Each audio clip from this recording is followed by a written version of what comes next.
Hello बच्चों, welcome to Crystal Learning platform. और चलिए स्टार्ट करते हैं इकोनॉमिक्स की class, chapter money and banking. This is our lecture number 5th। और ये आज हम सेकंड पार्ट रिकॉर्ड करेंगे और हम पढ़ने वाले हैं our new topic that is central bank. Central bank से आज हम कंटिन्यू करेंगे। लास्ट क्लास में हमने मनी के बारे में देखा, बार्टर सिस्टम के बारे में देखा एंड सो ऑन, उसके प्रोज और कॉन सब चीज़ें डिस्कस की। So today we will start our new topic, central bank. Central bank is an apex bank that control the entire banking system of the country. Central bank ही एक ऐसा bank है जो apex bank है और पूरे country में जितनी भी बैंकिंग सिस्टम है उन सभी को कंट्रोल करता है। ये एक सोल एजेंसी है नोट इशू करने की, यानी कि नोट इशू करने की पावर सिर्फ और सिर्फ सेंट्रल बैंक के पास होती है। एंड ये हमारी इकॉनमी में मनी सप्लाई को भी कंट्रोल करता है। ठीक है, it serves as a banking system of the country. So it serves as issuing and control the supply of money in the economy. तो ये किस तरीके से सर्व करता है, हमारे कंट्री में मनी सप्लाई को कंट्रोल करता है और नोट इशू करता है। अब हम पढ़ेंगे सेंट्रल बैंक के कुछ फंक्शंस और ये बहुत इंपॉर्टेंट है। स्टार्ट करते हैं। Central bank is an apex bank, yes, जो कंट्रोल करता है banking system of the country, is the sole agency. तो एक सोल एजेंसी यानी कि सिर्फ एक सिंगल बॉडी जो कि एपेक्स बैंक है और पूरे कंट्री के जितने भी बैंकिंग सिस्टम है उन सभी को रेगुलेट करने का काम सेंट्रल बैंक करता है। And it serves as a banker to the government. Government के लिए भी एज अ बैंकर एक्ट करता है। और जो हमारे फॉरेन एक्सचेंज रिजर्व्स हैं, हमने पढ़ा है कि फॉरेन डायरेक्ट इन्वेस्टमेंट्स होते हैं, उसके हिसाब से हमारे रिजर्व्स बनते हैं। सो उन रिजर्व्स को भी मेंटेन करने का काम कौन करता है, हमारा सेंट्रल बैंक। तो बच्चों, आपकी ये जो स्लाइड्स है इससे आपको सेल्फ रीडिंग करनी है। मैं आपको ये स्लाइड एक्सप्लेन करूँगी क्योंकि यहाँ पर एक्सप्लेनेशन ज़्यादा है और जो जो मैं स्किप करती जाऊँगी वो चीज़ें आपको खुद एक बार रीड करना है एंड अंडरस्टैंड करना है और वो बहुत ही ईजी है। सो डिस्कस करते हैं important points. First of all, जो पहला इसके पास सबसे फर्स्ट जो अथॉरिटी है वो नोट इशू करने की है। तो पहला फंक्शन हमारा होता है currency authority. The sole authority is to issue the currency in the economy. सबसे सोल अथॉरिटी क्या है, इकोनॉमी में करेंसी को इशू करना, lies with the central bank. In India, the sole right of issuing paper currency note except 1 rupee note and coins is in the hands of RBI. तो कहते हैं कि RBI सिर्फ 1 रुपी नोट और coin issue नहीं कर सकता है। ठीक है, मतलब ये कौन करता है इशू, ये भी एक जीके बेस्ड क्वेश्चन बनता है। तो आपको पता होना चाहिए कि जो कॉइन्स और 1 रुपी नोट्स है वो मिनिस्ट्री ऑफ फाइनेंस इशू करती है। ओके, आरबीआई के पास अथॉरिटी है सिर्फ नोट इशू करने की। 1 rupee notes and coin issued by ministry of finance. The currency issued by central bank is the monetary liability. जो करेंसी सेंट्रल बैंक इशू करती है ये उसकी क्या होती है, मॉनेटरी लाइबिलिटी। ओके, देखिए इंपॉर्टेंट है यहाँ पे, जो 1 रुपी नोट्स और कॉइन्स है उसे इशू करती है मिनिस्ट्री ऑफ फाइनेंस। और नोट इशू करना एक मॉनेटरी लाइबिलिटी होती है रिजर्व बैंक ऑफ इंडिया की। It means that central bank has an obligation to back the country with assets of equal value so that they can have the public confidence in paper currency। कहते हैं कि ये monetary liability इस वजह से है क्योंकि जो currency notes central bank issue करती है उसमें क्या होता है, पब्लिक को कॉन्फिडेंस होता है। ठीक है, with the assets of equal value so that they can have a public confidence in the paper currency। तो जितने वैल्यू का इशू करेगी करेंसी नोट सेंट्रल बैंक, उतनी ही वैल्यू की एसेट्स लोग एक्सचेंज करते हैं, तो इससे लोगों में कॉन्फिडेंस जनरेट होता है। एसेट्स हियर कंसिस्ट ऑफ, और एसेट्स की जो बात की गई है इसका मतलब है gold coins, foreign security, domestic government local currency security, gold bullions. ठीक है, आगे देखेंगे हम। नेक्स्ट आता है हमारे पास बैंकर टू गवर्नमेंट। दूसरा इंपॉर्टेंट फंक्शन है सेंट्रल बैंक का गवर्नमेंट के लिए बैंकर। तो how it works as a banker to the government, not only as a banker but as a agent and financial adviser to the government also. Okay, तो government के लिए ये agent, banker, financial adviser की तरह work करती है। And all the state government including union territories of Puducherry and Jammu and Kashmir, इन सभी जगह पर जितनी भी हमारे यूटीज़ हैं, ठीक है, जम्मू कश्मीर है, और इनकी जो स्टेट गवर्नमेंट्स है, इस पर भी जो हेल्प करती है हमारी central bank as a adviser और एजेंट, और यू कैन से बैंकर, ठीक है। तो ये अथॉरिटी जो है वो किसके पास है? सिर्फ और सिर्फ सेंट्रल बैंक के पास। तो ये दूसरा इंपॉर्टेंट फंक्शन हो गया बैंकर टू द गवर्नमेंट। तो बैंकर होने की वजह से central bank carry out every banking business of the government. जैसे क्या क्या बिजनेस कैरी आउट करती है central bank? To keep the cash balances of the central and state government. जित हमारे सेंट्रल और स्टेट गवर्नमेंट के जो कैश रिकॉर्ड्स हैं वो सेंट्रल बैंक मैनेज करता है, एक्सेप्ट करता है रिसिप्ट्स और पेमेंट करता है गवर्नमेंट के बिहाफ पे, ठीक है। And also carry out exchange remittances. Exchange remittances यानी कि जब गवर्नमेंट हमारी बाहर किसी दूसरी गवर्नमेंट से रेमिटेंस लेती है, उस चीज़ को कैरी आउट भी सेंट्रल बैंक करता है। और अदर बैंकिंग ऑपरेशन जो भी स्टेट और सेंट्रल गवर्नमेंट्स के होते हैं।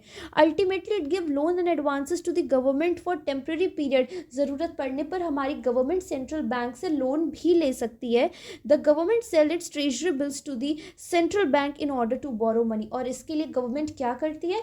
अपने ट्रेजरी बिल्स बेचती है। आपने नाम सुना होगा जीरो कूपन बॉन्ड्स का, which are issued at a deep discount, ठीक है। हम उसको डीप डिस्काउंट बॉन्ड्स भी बोलते हैं। इशू किए जाते हैं डीप डिस्काउंट पे, पर रिडीमेबल एट पार होता है, बट मतलब कि रीपेमेंट हमेशा पार वैल्यू पे की जाएगी, बट इशू बहुत ज़्यादा डिस्काउंट पे किए जाते हैं। तो वही चीज़ होता है ट्रेजरी बिल्स। गवर्नमेंट को जब मनी बोरो करना होता है सेंट्रल बैंक से, तो वो अपने ट्रेजरी बिल्स इशू करती है और इन एक्सचेंज ऑफ दैट वो मनी बोरो कर लेती है, राइट।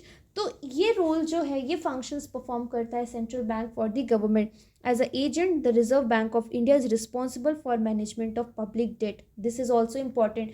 Agent है क्योंकि यहाँ पे वर्क करता है सेंट्रल बैंक एजेंट की तरह, तो वो जो पब्लिक डेट है यानी कि लोगों का पैसा, वो भी मैनेज करता है, ठीक है, गवर्नमेंट के under. So this is second important function of the central bank. Moving ahead, अब आप इसको पढ़ेंगे खुद से तो आपको बहुत क्लियरली चीज़ें समझ आ जाएंगी, क्योंकि जो मेन जो टॉपिक था वो मैंने आपके साथ डिस्कस कर लिया। आगे देखते हैं। There are several commercial banks in country. हमारे कंट्री में बहुत से कमर्शियल बैंक है। It is necessary that some agency regulates and supervises their functioning, ठीक है। As a central bank, RBI, Apex Bank, it acts as a banker to the other banks of the country. RBI दूसरे bankers के लिए भी act करता है as a banker, ठीक है। इन सिंपल टर्म्स, रिलेशनशिप जो है between the central bank and commercial bank is the same as relationship between commercial bank and the customers, और you can say general public. तो जैसे हमारा रिलेशनशिप कमर्शियल बैंक के साथ है, same as it is commercial bank का relationship central bank के साथ है। और यहाँ पे जो इंटरमीडियरी रोल प्ले करता है वो कमर्शियल बैंक है between the RBI and the public. ये समझने वाली बात है। अब क्या क्या फंक्शन परफॉर्म करता है, तो हम इसे बैंकर्स बैंक कहते हैं। ये थर्ड इंपॉर्टेंट पॉइंट है, तो याद रखना है। ऊपर हेडिंग होगी बैंकर्स बैंक। सबसे पहला है कस्टोडियन ऑफ कैश रिजर्व्स। देखिए ध्यान से, it is essential for commercial bank to keep a certain part of their deposits also known as cash reserve ratio.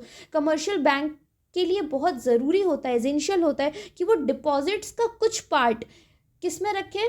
Cash reserve ratio के फॉर्म में रखे। और कहाँ पर? सेंट्रल बैंक के पास, ठीक है। By keeping this proportion of money, the central bank means RBI acts as a custodian of cash reserve of central commercial bank. यानी कि जब कमर्शियल बैंक अपने डिपॉजिट्स का कुछ पार्ट या यू कैन से कुछ proportion as a cash reserve ratio central bank के पास रखवाती है, तो उस केस में होता यह है कि यहाँ पे जो सेंट्रल बैंक है हमारा, वो कस्टोडियन की तरह काम करता है इन कैश रिजर्व रेशियो का, ओके। दूसरा इंपॉर्टेंट फंक्शन है लेंडर ऑफ लास्ट रिजॉर्ट। ये मैंने आपको बताया बच्चों कि जब कभी इन केस ऐसा होता है कभी कभी कि हमारे जो कमर्शियल बैंक है ना, उनमें फाइनेंशियल क्राइसिस अराइज हो जाते हैं और उन्हें बहुत ही फाइनेंशियल डिफ़िकल्टीज आने लगती हैं पैसों से रिलेटेड।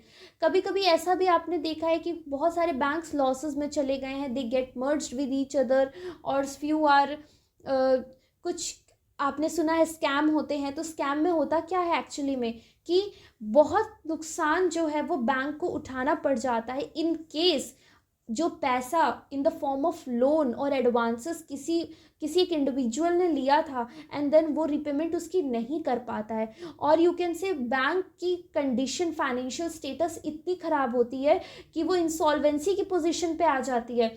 उस केस में सिर्फ एक ऑप्शन बचता है और वो है आरबीआई, सेंट्रल बैंक, और वही काम करता है as a lender of last resort, यानी कि जब सारे दरवाजे बंद हो जाएं तब कमर्शियल बैंक जाता है सेंट्रल बैंक के पास।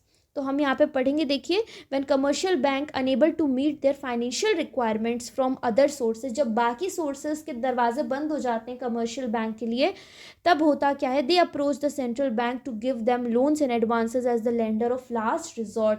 तब हमारा कमर्शियल बैंक जाता है सेंट्रल बैंक के पास लोन्स एंड एडवांसेस के लिए as a lender of last resort by discounting the approved security and bill of exchange. जो भी बिल्स ऑफ एक्सचेंज और सिक्योरिटीज होती हैं, but securities must be approved, ठीक है। So central bank assist the commercial bank, तो उनको discount करा के वो मनी प्रोवाइड करता है। फिर आता है क्लियरिंग हाउस। तो क्लियरिंग हाउस में क्या लिखा है, as the central bank has to hold the cash reserves of all commercial bank, क्योंकि सेंट्रल बैंक को कमर्शियल बैंक्स का कैश रिजर्व होल्ड करना पड़ता है, it becomes convenient and easier for central bank to act as a clearing house of these commercial banks. तो ये easy हो जाता है किसके लिए, सेंट्रल बैंक के लिए, क्लियरिंग हाउस की तरह वर्क करना। कैसे, it means that every commercial bank has an account with central bank दो which the central bank can easily settle their claims against each other by making credit and debit entries in their accounts. So आपने पढ़ा होगा, आप check लगाते हैं, check clear होने में आपके पेरेंट्स कहते हैं मे बी 2-3 डेज लग जाएंगे, depending upon banks to banks उनका क्या सिस्टम चलता है इंटरनल। तो इसमें होता ये है बच्चों कि क्योंकि सेंट्रल बैंक कैश रिजर्व्स रखता है किसका, कमर्शियल बैंक का, अभी हमने देखा, तो यहाँ पे ये बहुत कन्वीनियंट हो जाता है और इजी हो जाता है सेंट्रल बैंक के लिए कि वो क्लियरिंग हाउस की तरह काम करे। क्लियरिंग हाउस का मतलब ये है कि कमर्शियल बैंक जो हमारा होता है उसका अकाउंट सेंट्रल बैंक के पास होता है, ठीक है। अब होता ये है मेनली कि जिसकी वजह से सेंट्रल बैंक जो है वो जो भी क्लेम्स आते हैं वो ईजिली सेटल कर देता है। कैसे कैसे सेटल करता है, क्रेडिट करके एंड डेबिट एंट्रीज, क्रेडिट और डेबिट एंट्रीज अकाउंट्स में करके ईजिली सेटल करने में जो है एक्सपर्ट होता है हमारा central bank.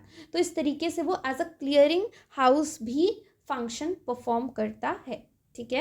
As a supervisor the RBI control and regulates commercial bank, supervisor की तरह वो से कमर्शियल बैंक को कंट्रोल और रेगुलेट करता है। Regulation of commercial bank can be related to their branch expansion. अब यहाँ रेगुलेशन से हम ये समझ सकते हैं कि जो कमर्शियल बैंक है अगर उसे अपने ब्रांचेस को डाइवर्सिफाई करना है, एक्सपेंशन करना है उसका, licensing, management, merging, liquidity of assets, winding up, even the central bank controls the commercial bank by inspecting them and the return filed by them on periodic basis.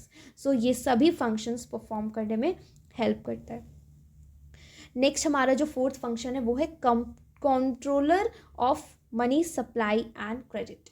तो देखिए यहाँ पे आरबीआई के पास ही सिर्फ सोल मोनोपोली है issue करने की currency through which it can control the money supply and credit whatever there is economic fluctuation. Economic fluctuation का मतलब है कि इन्फ्लेशन एंड डिफ्लेशन।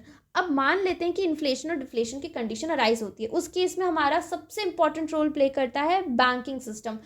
आरबीआई अपने interest rates, repo rates, bank rates, इन सभी चीज़ों के जितने भी उसके पास फाइनेंशियल टूल हैं उनकी हेल्प से वो इसको इकोनॉमी में मनी सप्लाई को मेंटेन करता है। ओके, सो होता ये है कि यहाँ पर मनी सप्लाई और क्रेडिट को कंट्रोल भी कौन करता है, आरबीआई करता है।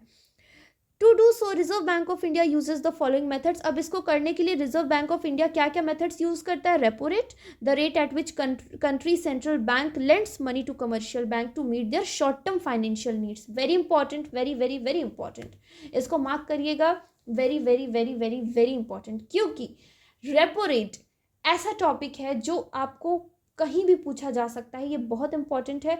और not only in the point of view of economics but in general life आपको पता होना चाहिए रेपो रेट होता क्या है। ये वो रेट है जिस पे सेंट्रल बैंक जो है मनी लेंड करता है कमर्शियल बैंक को, for what purpose, short term financial needs को फुलफिल करने के लिए। याद रखना है, सेंट्रल बैंक ने किसको लेंड किया मनी, कमर्शियल बैंक को, for short term purpose. The central bank advances loans to commercial bank against approved security और eligible bills of exchange।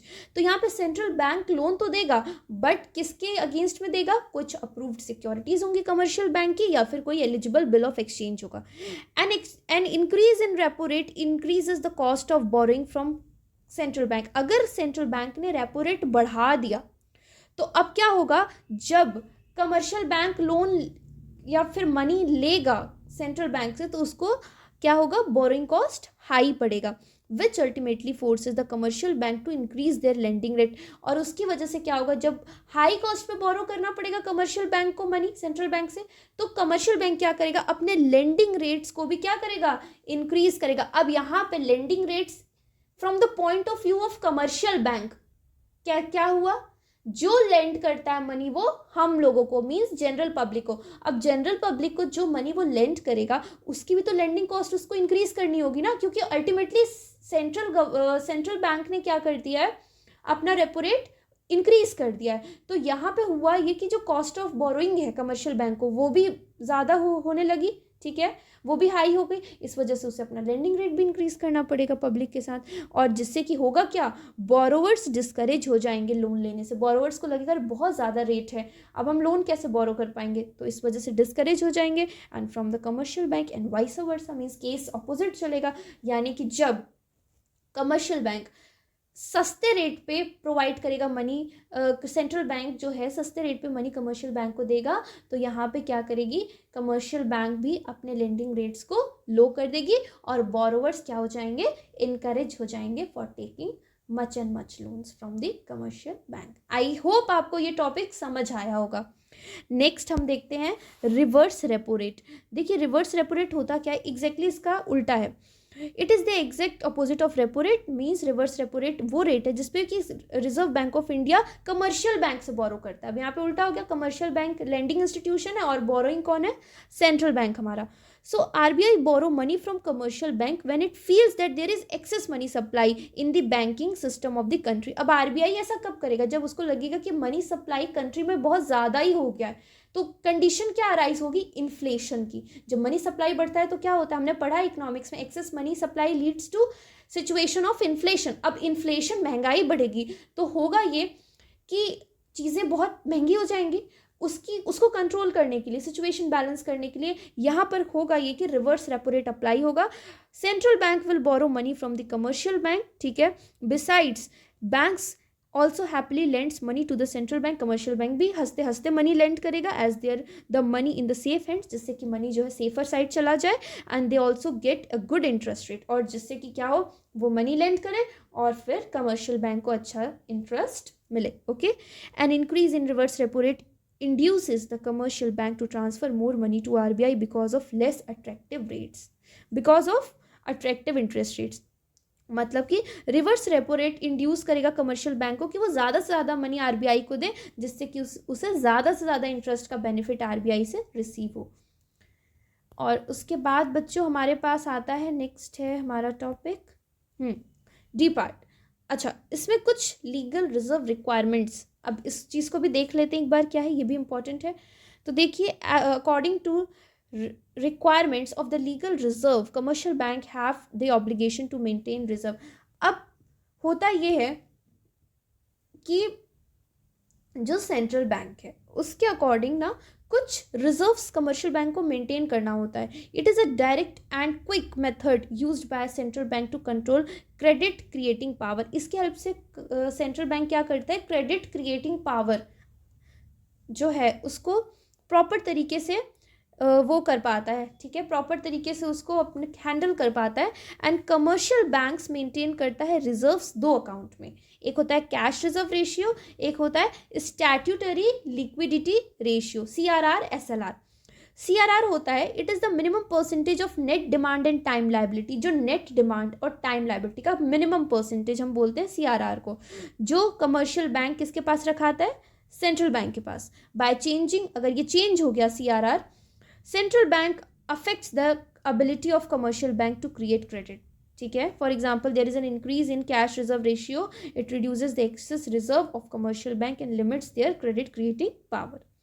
SLR होता है स्टैट्यूटरी लिक्विडिटी रेशियो, ये वो minimum percentage of net demand और time liabilities है that commercial bank have to maintain with themselves. तो commercial bank को SLR खुद में मेंटेन करना होता है अपने पास, not with RBI। Commercial bank have to maintain statutory liquidity ratio in the form of designated liquid assets। तो कुछ designated assets होते हैं, फॉर से लेट सपोज वो एसेट्स होते हैं जैसे कि एक्सेस रिजर्व्स है, करंट अकाउंट बैलेंसेस है अदर बैंक्स के साथ, या फिर अनकम्बर्ड गवर्नमेंट और अदर अप्रूव्ड सिक्योरिटी। अब SLR अगर चेंज होगा तो central bank affect the freedom of commercial bank to borrow against the government security, ठीक है। तो इससे फ्रीडम जो है किसकी, कमर्शियल बैंक की, वो अफेक्ट होगी कि उसे बोरो करना पड़ेगा government security or sell them to the central bank। It means that there is an increase in SLR ratio reduces the ability of bank to give credit and vice versa। SLR अगर बढ़ता है तो banks की जो credit giving capacity है एक तरीके से वो क्या हो जाती है, रिड्यूस हो जाती है। आगे देखते हैं, फिफ्थ जो फंक्शन है सेंट्रल बैंक का, that is custodian of foreign exchange reserve, और इसके साथ हमारा ये टॉपिक एंड हो जाएगा। बहुत इंपॉर्टेंट है, आपको मैंने टोटल 4 फंक्शंस के बारे में मैंने डिस्कस किया है। करेंसी अथॉरिटी, सेकंड है बैंकर्स टू द गवर्नमेंट, उसके बाद है बैंकर्स बैंक, ठीक है, और उसके बाद हमने अभी देखा रिसेंटली कि controller of money supply and credit कैसे कंट्रोल करता है, और फिर अब हम अपना 5th फंक्शन पढ़ने वाले हैं सेंट्रल बैंक का, जो कि है custodian of foreign exchange reserve. बच्चों ये इंपॉर्टेंट फंक्शन इसलिए है क्योंकि एग्ज़ाम्स में पूछा जाता है, और दूसरी बात आपको पता है कि हमारे फॉरेन एक्सचेंज रिजर्व्स जितने ज़्यादा से ज़्यादा होंगे उतना ज़्यादा से ज़्यादा हमारा डेफिसिट जो है वो क्या होता है, करेक्ट होता है, ठीक है। गवर्नमेंट का बजट डेफिसिट आपने सुना होगा, इवन पढ़ा भी है मैक्रो इकोनॉमिक्स में कि BOT and BOP, balance of payment and balance of trade. तो व्हाट हैपेंस कि जब हम डेफिसिट समझते हैं, डेफिसिट पढ़ते हैं, सो डेफिसिट रिलेटेड जो भी इश्यूज होते हैं वो तभी सॉल्व किए जा सकते हैं जब फॉरेन एक्सचेंज रिजर्व्स का क्या हो, इंक्रीमेंट हो, यानी कि कह सकते हैं कि जितना ज़्यादा से ज़्यादा होंगे उतना हमारी गवर्नमेंट को फ़ायदा होगा। तो आइए पढ़ते हैं इसका सेंट्रल बैंक का क्या फंक्शन है इस regarding. Central bank also act as the custodian of the country foreign exchange reserve and gold stock, ठीक है। मतलब कि कमर्शियल बैंक मेंटेन करता है, it is a custodian of foreign exchange reserve और gold stock. By acting as a custodian of foreign exchange reserve central bank exercise reasonable control over foreign exchange. क्योंकि ये custodian है तो reasonable control exercise करता है। The regulation of foreign exchange state that all foreign exchange transaction must be routed through central bank। So simple words में कहा जाए तो जितने भी ट्रांजेक्शन्स होते हैं फॉरेन एक्सचेंज से रिलेटेड वो सभी सेंट्रल बैंक से होते हुए ही जाते हैं, राइट। दो मेजर ऑब्जेक्टिव है centralization of foreign exchange transaction with the central reserve bank of India means. तो क्यों RBI को यहाँ पे कस्टोडियन बनाया गया? सबसे पहला ऑब्जेक्टिव है it helps the bank stabilize the external value of currency. RBI का काम ये है कि हमारी करेंसी की एक्सटर्नल वैल्यू को क्या करना, स्टेबलाइज करना। आगे आप पढ़ेंगे कि एक्सटर्नल वैल्यू होती है, इंटरनल वैल्यू होती है। तो जो एक्सटर्नल वैल्यू होती है उसको स्टेबलाइज कैसे करता है RBI, वो काम जो है ये पहला ऑब्जेक्टिव है, ठीक है। और ये कौन करता है? हमारा सेंट्रल बैंक। फिर नेक्स्ट है it helps the bank in pursuing और coordinated policy towards the country balance of payment situation. मैंने बताया था ना BOP सिचुएशन, यानी कि ये हेल्प करता है बैंक को कि वो एक कोऑर्डिनेटेड पॉलिसी बनाए, परस्यू करें कंट्री के BOP balance of payment situations को लेकर। तो आई होप कि हमारा लास्ट पॉइंट कवर हुआ है और सारी चीज़ें बहुत ही प्रॉपर तरीके से आप लोग को क्लियर हो गई होगी। जो स्लाइड्स को मैंने स्किप किया है वो बहुत ही ईजी हैं, इसको समझाने के बाद एक बार आप उसको अपने से सेल्फ रीडिंग करेंगे, so it will all clear to you. और नेक्स्ट टॉपिक हम अपना स्टार्ट करेंगे कमर्शियल बैंक। तब तक के लिए ये बहुत इंपॉर्टेंट टॉपिक है, that's why I am saying just revise it again, अच्छे से पढ़िए। So meeting you in the next class with the new topic that is commercial bank. सो आज का लेक्चर 2 हम यहीं फिनिश करते हैं। ओके बच्चों, बाय बाय यू ऑल।